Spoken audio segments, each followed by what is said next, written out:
មុននឹងទិញ Default ISO5 សួរខ្លួនឯងមួយសំណួរបើសិនជាថ្ងៃស្អែកឡានមានបញ្ហាតើទៅរកអ្នកណាគេនៅពេលដែលជ្រើសរើសយក Default ISO5 កុំមើលតែតម្លៃធូរបងគួរប្រកាសថា Default ISO5 នោះមានប្រភពមកពីណាច្បាស់លាស់ដែរឬទេ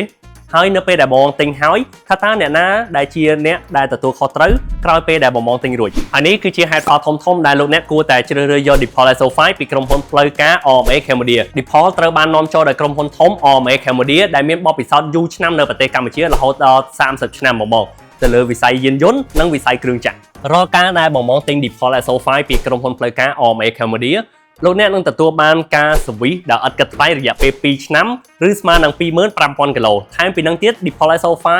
ទិញពី Default Cambodia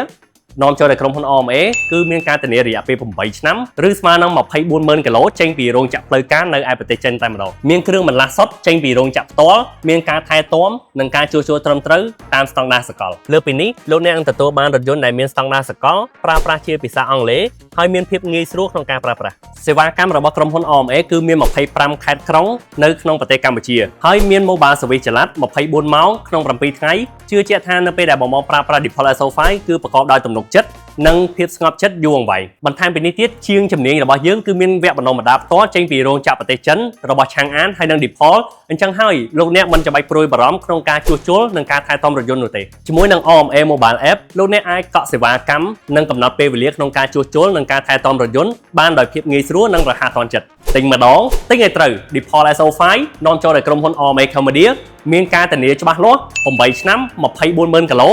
ប្រើប្រាស់ដោយទំនុកចិត្តនិងភាពស្ងប់ចិត្ត